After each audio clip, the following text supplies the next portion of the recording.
Anyone who's had a bad day at work has fantasized about fuck you money. You know, the kind that lets you loudly sing, take this job and shove it as you dramatically get escorted out with security. Basically, because that would lead to ultimate happiness, right? Well, my next guest has another story to tell. He's one of Facebook's first 250 employees, but at age 42, he walked out with a pocket full of cash in what most would consider an ideal situation. But what he found instead left him wondering what's next as he explored the relationship between money, happiness, work, and meaning. He's now a stand up comedian and the podcast host of Reasonably Happy, a concept we'll be exploring today as we talk about how wealth changes us, leaves us the same, and why it even matters for the average middle class American as we explore the question, does money equal happiness? Comedy and contemplation, author and fellow podcaster Paul Ollinger. Thanks for being here. It's super nice to meet you. Thank you for having me. It's lovely to be here. I really enjoyed your book, like a lot. Thank you.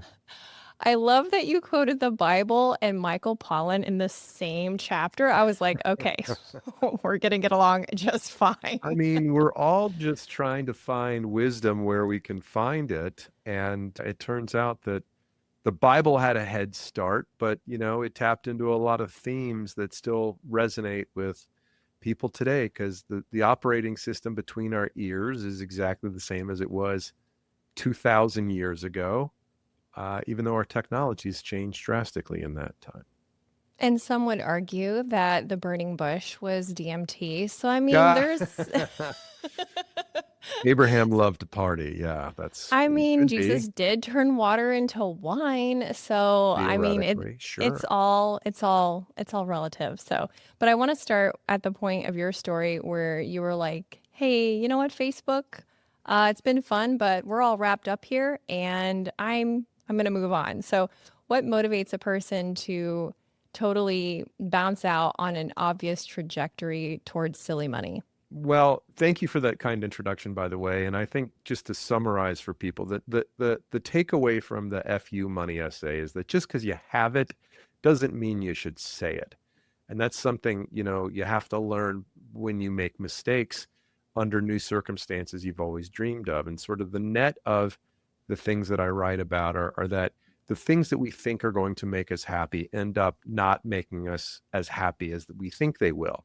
And, you read about all the lottery winners that go crazy and end up in jail and broke and all that kind of stuff. And I just had sort of a much less extreme version of that. I was working at Facebook and I got there early by mistake because I had worked with some great guys on the sales team at Facebook when I'd worked at Yahoo, when all three of us had worked together previously. And they said, I was doing stand-up comedy in LA. I'd gotten engaged. And I thought, you know what, I need a job because I want to raise a family and I'm not going to be a deadbeat who lives off his wife. And right about that time, those buddies called and said, would you want to join We joined this small company called Facebook. And I thought to myself, someday this company could be as big as MySpace. So that's how big my dreams were. But it turned out to be something way, way bigger. But it was also very, very frustrating. In the 4 years I was at Facebook, four years and change, the company grew by 16x. The audience grew by 16x. And there's a lot of stuff that happens in a small company that's growing very, very fast. It's just hard to deal with. And if you can't, to quote 38 Special, hold on loosely, you're going to kind of burn yourself out. And that's sort of what happened to me. I let a lot of stuff that wasn't super important distract me, and I got frustrated and I quit. And I left a lot of professional upside and money on the table in the process. Do you think that your mindset at that time could be summarized simply and neatly as burnout, or was it more complex than that? I think it was burnout.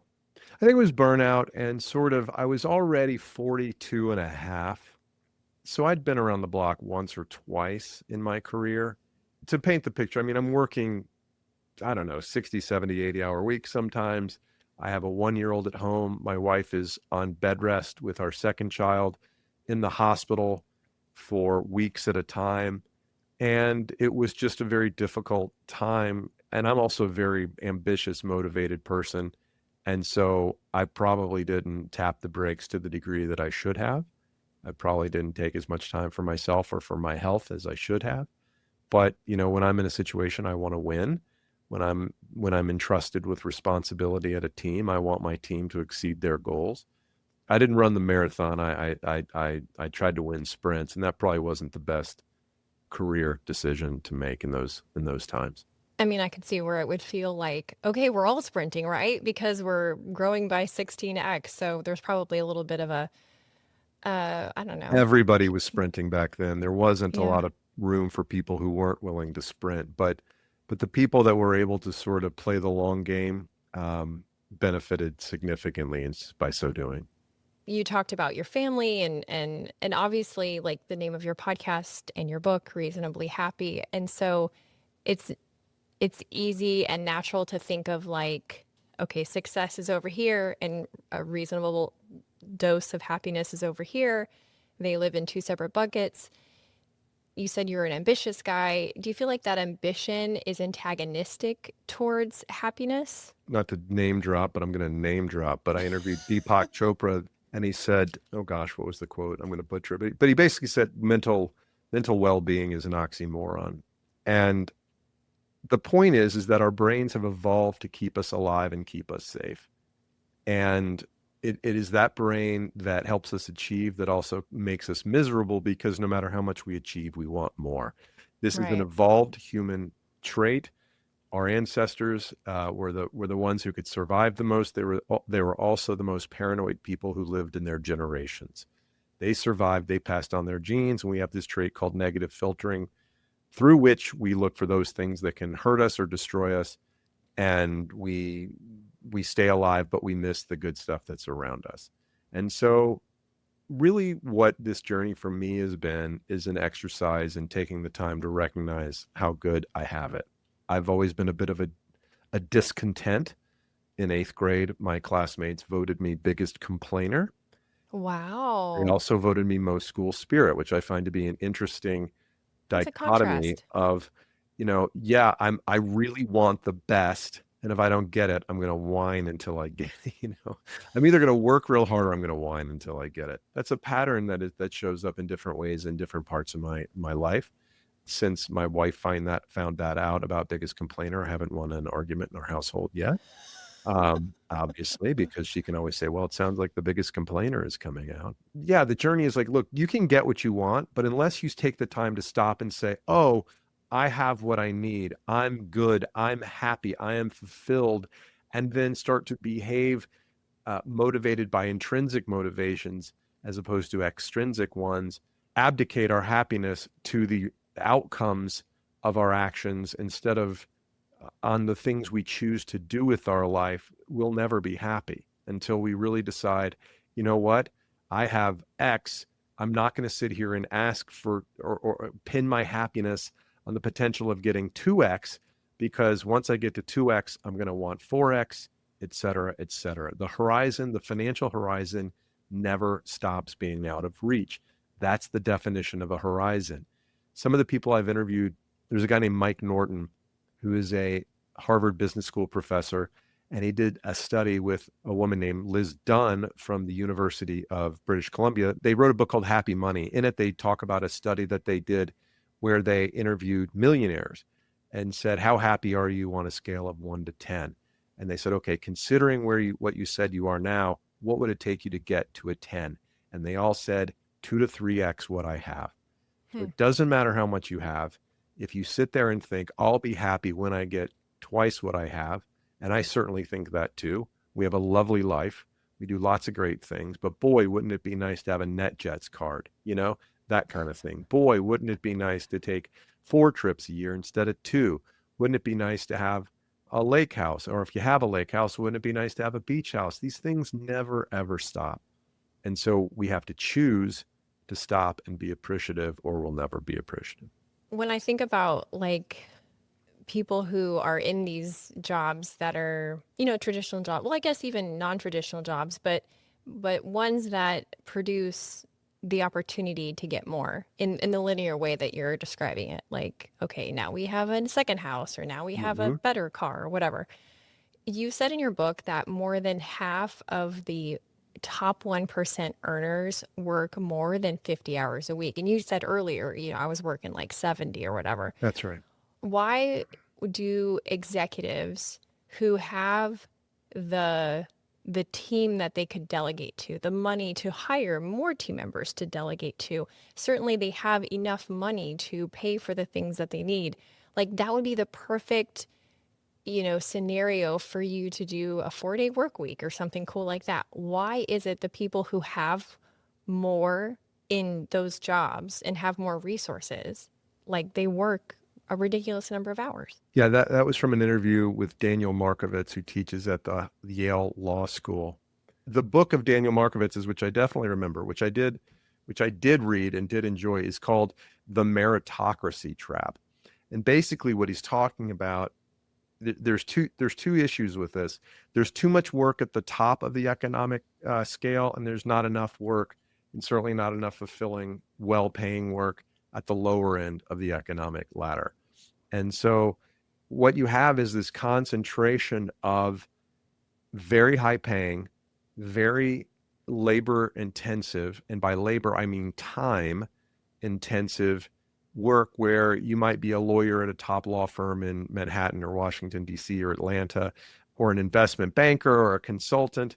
And your life is, back in the day in the, 1800s or whenever, the aristocracy, they owned factories or mines or railroad, and they could sit on their front porch and drink iced tea or lemonade while their capital did the work for them.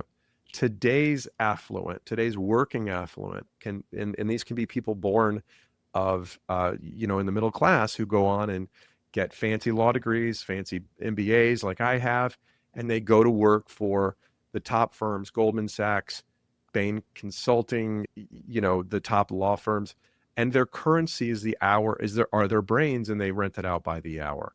And I mean no disrespect to them, but even if you're a senior partner, you're still going to work 50, 60, 70 hours a week because that's what it takes to provide service for your clients who pay you very, very well. And you might be a very senior partner making a few $1,000,000 a year. And of course, what generally happens is that people's lifestyle grows to absorb their even very lucrative incomes. And so they become kind of trapped by this lifestyle, and they don't have a lot of outs there.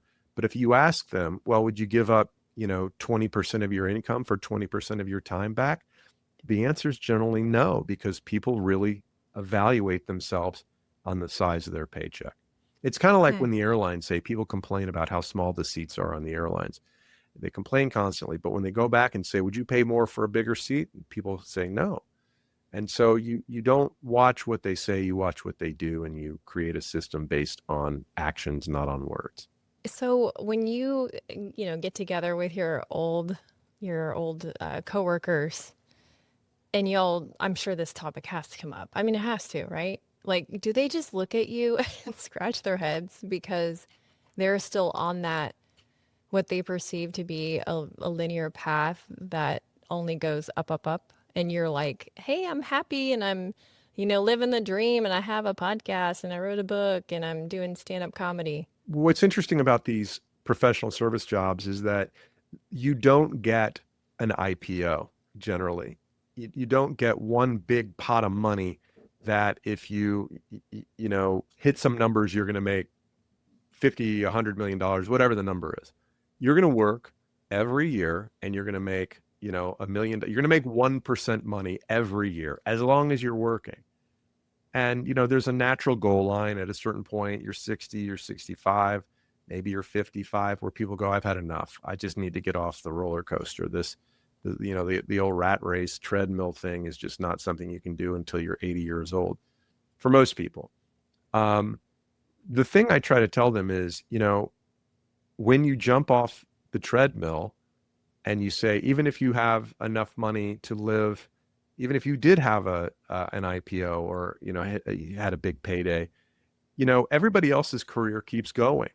And so when I jumped off the treadmill 13 years ago, all my friends were at a certain level.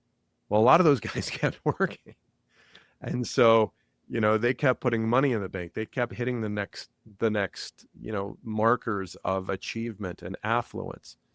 And what you have to deal with, regardless of which of these paths you're on, is that you have to be okay when other people that you've been peers with for a long time, go on to heights much greater than the ones you've achieved. And I have to remind myself constantly that we have chosen career flexibility, the ability for me to spend my time writing, creating a podcast, speaking to corporate audiences, and doing stand-up comedy over whatever next level of affluence there is. And there are many, many levels of affluence above where we are. And that's one of the things I wasn't really aware of. When I hit at Facebook, I got to the point where I was frustrated at work and I was like, if I quit, I'm going to have X millions of dollars. And the number was far greater than I ever dreamed of.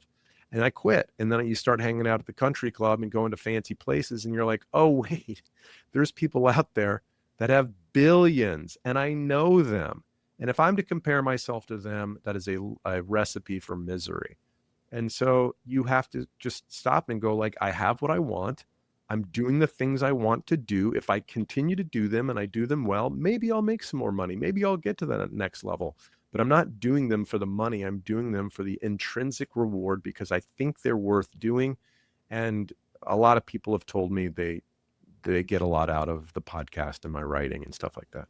As a fellow podcaster who also started her show during a large life transition, I was like immediately interested in your story and how the podcast kind of was centered to that. And I think that's really cool. And it also makes me think about what you shared with me in the pre-chat, which I literally haven't been able to stop thinking about since you said it. You were saying when you get the answer to one question, you kind of give up the right, if you will, to get the answer to the other question. So if I say, well, what if I quit my career and I try this podcasting thing, what would happen? Then I answer the question, what would happen? But I lose the ability to get the answer to the question, well, what would happen if I stayed in the same career? Talk more about how that plays into the idea of being reasonably happy and how you have to like have peace with which question you decide to answer. It's almost like some sort of weird life game show, you know? Well, it's a very common one that we all delude ourselves with the game of if only. If only I didn't have to work at this job, I could be a Right. famous stand-up comedian. If only I didn't have to go to work tomorrow, I could travel the world and write a travel blog that would be read by millions of people and I'd be famous and I'd make more money than I'm making now and I'd live a lifestyle, blah, blah, blah, blah, blah. If only I didn't have to stay in Atlanta and take care of my aging parents, I could live in New York or Milan or someplace and live a different kind of life. The thing is that you only get the answer to one of those questions. If you choose to quit your lucrative job in ad sales to pursue a career in stand-up comedy, then you only get the answer to the question, what would happen if I gave it my all, if I gave comedy my all? And when you do that, you go, oh, wait a minute. I just realized that there was a lot of great stuff happening for me at Facebook that I wasn't giving Facebook credit for before I quit. I worked with really smart people in an industry that was fascinating and growing and has become more fascinating in the decade plus since I've left. Oh, and by the way, the stock that I thought was valued, just so richly 13 years ago is now like 100x what it was today. But more importantly, I got a lot of not just belongingness at Facebook, but I got a lot of self-esteem by working there because I was a person with interesting knowledge, with deep knowledge in an interesting industry, one that everybody has a tie to. Especially in the early days, I can't tell you how many people would come up and be like, oh my God, you work at Facebook. Let me tell you my Facebook story. I reconnected with my high school friend I hadn't seen in 20 years, blah, blah, blah. So you're working for a company that touches every person that you know. Now, it's gone up and down in popularity or in its brand respect over the years, but everybody has a point of view on it. The question of you only get answer one question is like, when you decide that you'll be more happy doing B instead of A, I really encourage people to sit down and go, think about all the great things you're getting from A before you decide to fully commit. My wife and I moved our family from Atlanta where I grew up and where we lived for the last 13 years, to New York City this summer. And it's really exciting to live in New York. It's wonderful to walk out the door and go, oh, there's Central Park. It's wonderful to walk down the street with all the cool shops and restaurants and bars and coffee shops. But I miss Atlanta, because, and that was my home. And I miss knowing everybody in my neighborhood. And I miss being able to walk up to our club and see my friends and all these different things. I miss being known in the Atlanta comedy community. I'm an unknown quantity here. So it's not that New York is better or worse. It's just different. And whenever we choose a basket of goods that's different than the one that we have, we're going to learn that not everything in that new basket is going to make our life perfect. And we're going to realize once we've given those things in basket A up, that there was a lot of good stuff there we should have been giving ourselves credit for earning through our hard work. That makes me think of the role of gratitude when you were talking about be sure to take a good hard look at what your current option is before you start automatically trading it in for the newest model.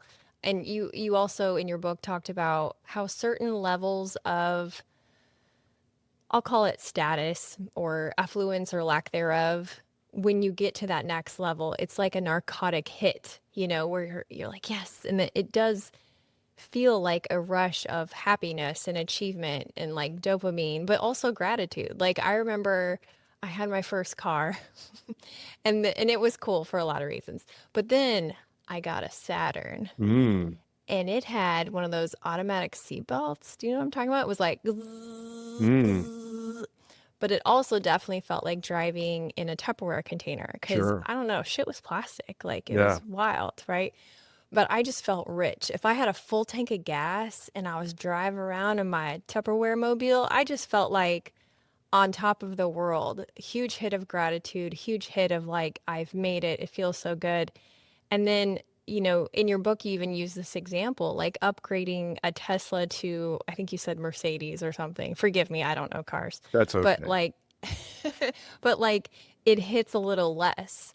So how do you keep, hoopty level gratitude as you reach these higher levels of affluence? Well, the point I was making is that money is kind of like a drug, and material goods are like a drug, and you get used to them. You habituate to the high that a smaller dose used to give you. And I used my car experience as evidence of how this works, or as an example of how it works. When I was 23 or 24, I was broke as all can be, driving a beater through in Memphis, where I lived at the time, making $25,000 a year, which left precious little for $1,000, mechanic bills that would happen once every few months. And in a very short period of time, I ran my credit card balance way up that I was never going to be able to repay. But I got a promotion. I got a nice little raise, and so I bought a Saturn SL2 in 1994. And this car, at that time in my life, provided me with this cathartic relief, a measurable increase in my standard of living, because it eliminated pain from my life. The pain of worrying that my car was going to break down, the pain of not knowing if it was going to start, the pain of thinking I was going to get another $1,000 mechanic bill that I never could have paid, right? And so I felt like I'd achieved at least a level of safety in my car, in my automobile life. And it really did change my life. But as you get older, as you accumulate more assets, going from one luxury car to another doesn't give you that kind of boost, of that narcotic boost, if you want to use the drug analogy, that going from one beat up Honda to a Saturn SL2 did, because it relieved pain. One luxury car to another is just like another kind of chocolate sauce, right? It's just a different niceness. It doesn't provide that sort of like, aren't I lucky vibe every time I get in my very mid-priced car and it starts, and Yeah. so, and that's hard to maintain. It's hard to remember when your life is going well, that your life is going well. It's only when you get sick or somebody you love gets sick that you remember how important your health is, And so it's remembering to take the time to be grateful for all the wonderful things we have in our life, for your health, for the people you love, for having enough to eat, for your air conditioning, for your heat. But those are things we just take for granted, and it gets harder to remember to be grateful the more you have. And so that was the lesson from that one particular essay. Well, hey there. Since you seem to be enjoying this episode so far, double check that you've hit the follow button on your podcast listening app and subscribe on YouTube. And to join my free private Facebook group, search MFR Curious Insiders on Facebook or click the link in the show notes. Okay, back to the show. So what does that look like for you? Because it's one thing to remember to be grateful. I mean, that's very cerebral. Like, it's like the little kid at Yeah. the prayer Yeah. at dinner. I am grateful for my electronics. Thank you for grandma and grandpa. It's Yeah.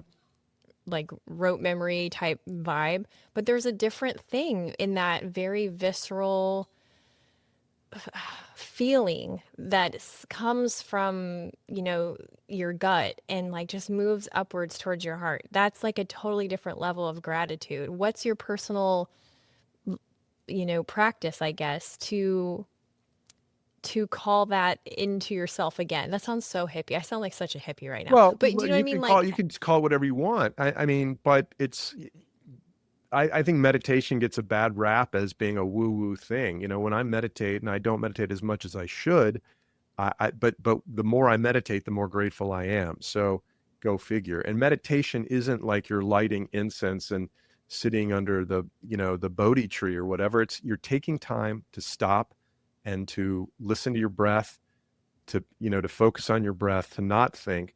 And what it does for me is allows me to see how much noise there is in my head on a daily basis and focus on the things that you're grateful for. If you want to do a gratitude meditation or just not think about anything, you just do sort of a mindfulness meditation, and you can open or close it by, kind of enumerating the things that you're grateful for. A lot of people do gratitude journals. A lot of people journal in general. I get a lot of satisfaction out of writing. These essays that I write are really practices. The podcast itself and the writing that I do, it's not just to talk about the concept of gratitude or fulfillment. It's to remind myself that this is the stuff that's important.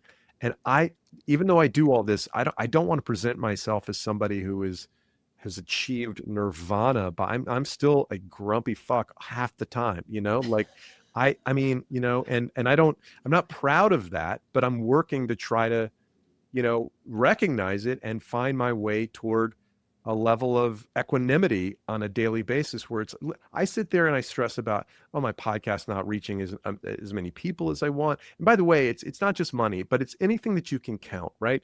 Your Instagram followers, your podcast listeners, your weight, your, whatever. It's not your steps on your watch. the steps on your watch. The reason we count our steps is because they're countable, right? And if we count them and we get to 10,000 every day, we feel good about ourselves.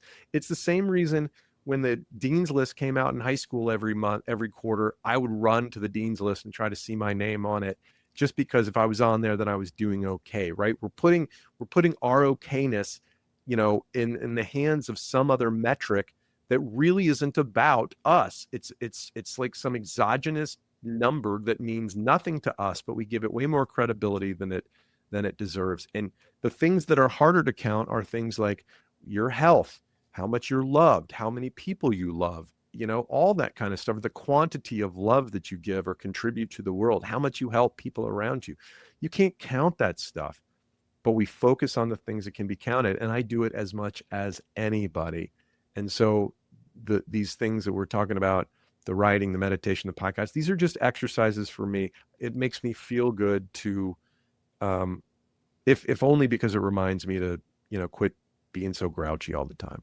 Well, I think it's a good reminder anytime you have people into the mix that those sources of happiness, like you said, cannot always be countable. Like I find that being in flow state brings an enormous amount of very visceral happiness. And I find Where do you get it? Where do you get flow state? Podcasting. Yeah. 100% podcasting. I love it so deeply. Even if the downloads are, not what I want, even if they're not always on an upward trajectory, that feeling of flow is I mean, it's up there with addictive chemicals. Paul Schaefer at the end of the episode that's coming out next week on Reasonably Happy Podcast. I asked him when he was happiest, and he said when he was playing the piano. Mm, And he was like, because when you're playing the piano at a level that guy's been playing the piano for 60 years now or whatever it is, he's not thinking. He's right. just expressing emotion through an activity without any analysis. And the thing that gets us is sitting there thinking about especially when we're thinking about ourselves. Because invariably when we're thinking about ourselves, we're generally saying things like, I should have more money. I should be more famous. I should be more appreciated. My wife should be nicer to me. Blah, blah, blah, blah, blah. Right? As opposed to when we're thinking about others, well, how would this make somebody else feel? Or what could I do for that person? Like, just think about the difference in those two orientations and how our brains and the direction in which we point it affects our well-being. We can think ourselves, for the most part, I don't mean in the face of tragedy, even though, there's a lot of people that would say that even in tragedy, you can have a positive mindset or a negative one. But like, I really do believe that we can point ourselves in a more positive direction most of the time. It's interesting though how podcasting plays into what you just said. So I would love to hear your take on this because as an interview show, which yours is too, although I think you also do solo episodes, right? Sometimes I'll read some of my Substacks. Yeah. But when I'm doing the interview ones, it's all about the guest, right? Like my goal is to explore my curiosity and I try to tap into that of what I perceive my listeners' curiosity to be in order to, highlight the experience or thoughts of the guest. I mean, that's the very like rudimentary definition, if And you isn't will. it funny when 15 minutes after the conversation's done, you'll be like, what did we talk about? Because you're Yeah. just in the moment. You're just sort of, you're not necessarily, sometimes if you've got like a whole list of questions, you want to be sure you ask this, but sometimes you get off that conversation. You're like, I don't even remember. I just remember how I felt. I don't remember exactly what we talked about necessarily. Yeah, that's funny that you said that. Yeah, that's actually how my memory works. I don't know. I'm be interested to see how many other people's memories work that way. But I'll go, okay, I was talking to someone the other day and I remember feeling like I admired them. Shoot, well, who were they? I can't even remember their gender, nothing, but I remember how they make me feel. Yeah. I mean, well, isn't that like a Dale Carnegie thing? People won't remember you, but Yeah, they'll remember how probably. you made them feel, something like that. Something. I don't know. That sounds like a Dale. I know it's a thing, which sounds like a Dale Carnegie thing, but anyway, yeah. You quoted Sebastian Junger in your book, and I want to read this. It said, vast wealth is an unnatural state of being. Needing nothing from those around us falls way outside more than 1,000,000 years of human experience. Financial independence can lead to isolation. I thought this was such an interesting thought. Like, I sat on this for quite a few minutes, but it made me wonder, do you think the middle class should rethink the way that they seek upward mobility with this in mind? Like,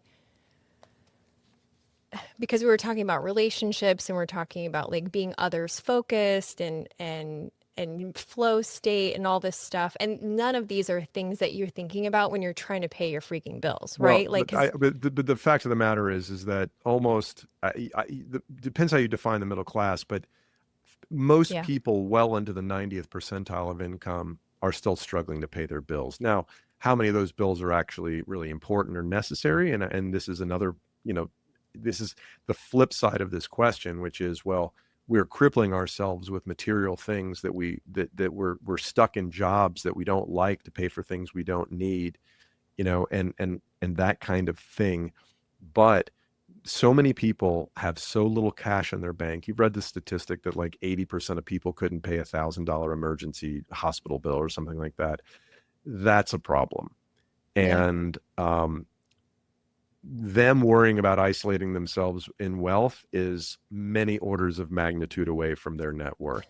right. I think we do, speaking of fetishes, I do believe that we fetishize wealth in a way that leads to the dehumanization of wealthy people, or a fascination with wealthy people as if they're more virtuous or smarter than the average person.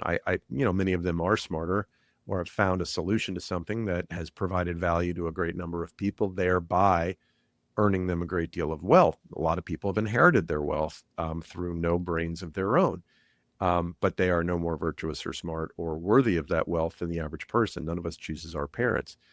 So we have this weird obsession with wealth, and yet many of us are incredibly naive about how you get it or what you would do if you ever achieved it. Yes, wealth can be very isolating because, look at the perfect example of this is private air travel. Dealing with humanity can be very stressful. Going to the airport is a very inefficient use of time. Sitting in coach class is often miserable. And so what do you do when you get a little bit of money? One of the things most people do when they start earning money is buying a seat at the front of the plane, and as soon as they can afford it, they go and rent their own plane, because being out there among Joe Q public is pretty miserable at times. Now, they often find it to be a great use of money because they can get work done on that plane in first class that they can't get done in coach, or they save a whole bunch of valuable personal time because they can roll up at the private airport 5 minutes before their flight instead of 2 hours before their flight. So you just have to be careful, though, with yourself, and especially with your kids. My kids don't fly private. They have flown private with friends of ours, but boy, your kids are going to grow up with a distorted view of the world if that's what they think is normal. You said wealth can create isolation. And obviously, this person also, Sebastian Younger, also said it too. But what about the pursuit of wealth? I mean, I feel like that would create isolation at whatever income level that you're at. Like if you're barely paying your bills and all your bills are essential, let's assume, then I mean, that would also create isolation. So does being reasonably happy in that scenario, I mean, what does that look like? I And don't think then I don't think anybody should pursue wealth. I think people should pursue financial independence and financial autonomy. And that's the problem. We glorify wealth. We piss all over financial independence as if, you're a sucker if that's what you're going for. But you see it every day on the subway. There's people wearing, watches and, brand new iPhones and whatever. And it's like, boy, I'd like to see that person's credit score. We should be, people should be applauded for being responsible, but that's not the world we live in. And it's like, you can't walk around with your credit score on your jacket. You can walk around with a big, Louis Vuitton logo on a sweatsuit or whatever that shows people that you've got taste or style or whatever, or that you can afford whatever luxury good. That's the problem to me. Now, once you've achieved financial autonomy, go to the next level if that's what you want. I had a negative net worth until I was 32. But shortly thereafter, that inflection point turned very positively in the right direction. And I was like, I went into the industry I went into because I wanted to have fun. I wanted to do something cool. And I happened to pick the right industry, which was digital media in 1997. And because I had experience in that industry, when somebody at Facebook needed a salesperson, I happened to have 8 or 10 years of experience in that industry.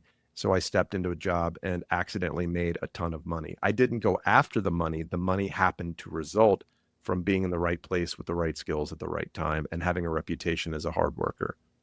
And so, yeah. but I think if you're pursuing the shiny object right out of the gate, you're generally going to make a lot of bad decisions instead of just doing things for the right reasons. One of the things I say in the book is that, we'll all be better off if we do the right thing for the right reasons and keep doing it. And I haven't seen the big payoff from comedy or writing yet, or maybe I have and I just didn't recognize it. I guess the big payoff is being able to do it and getting the answer to the question, what would happen if I gave it my all?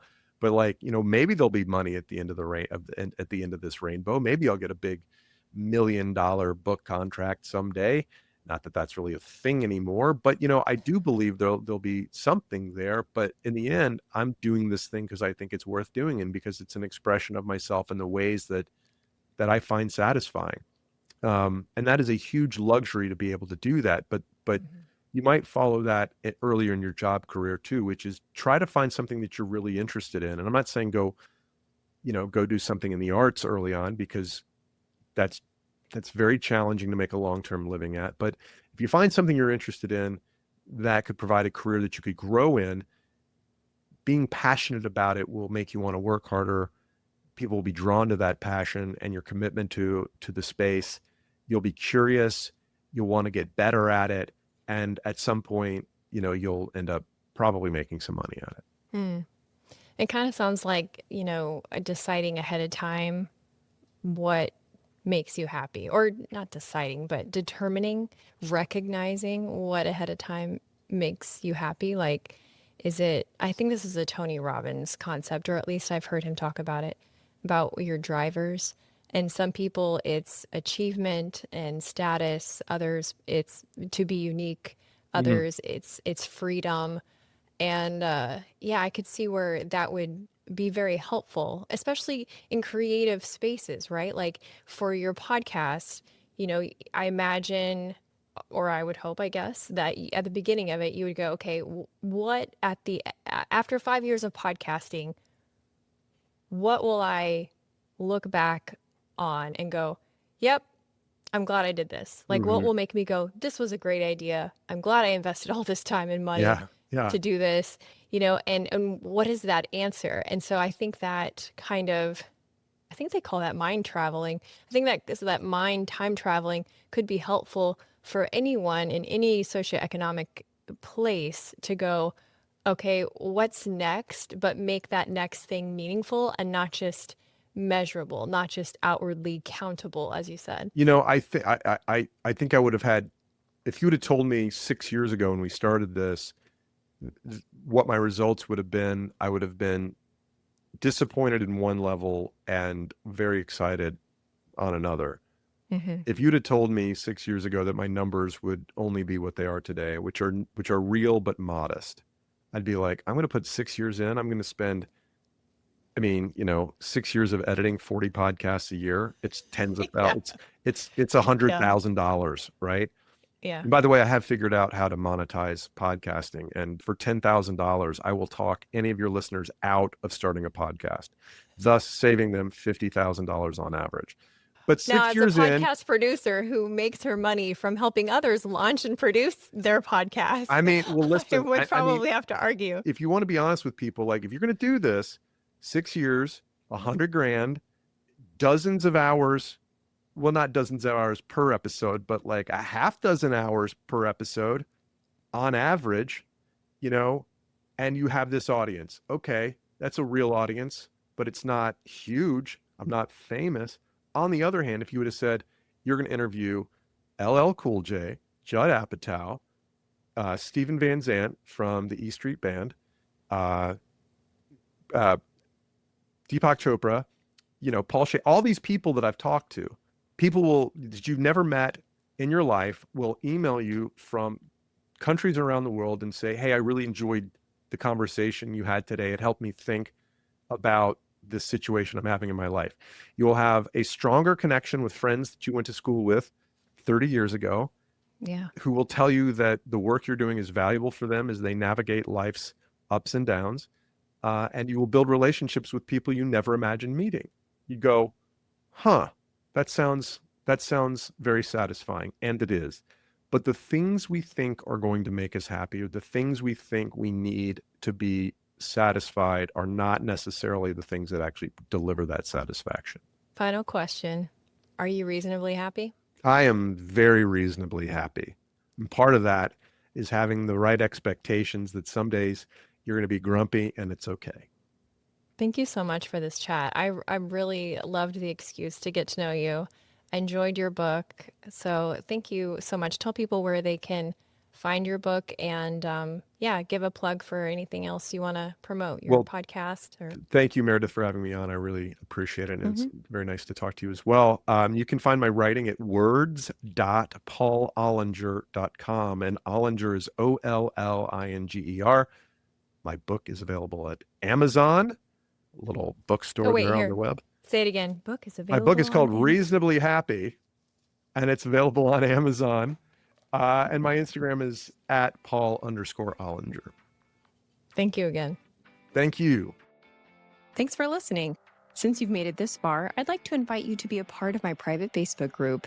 In there, I post content that I don't share anywhere else. You can talk to me directly about past and future episodes, and I even do occasional giveaways.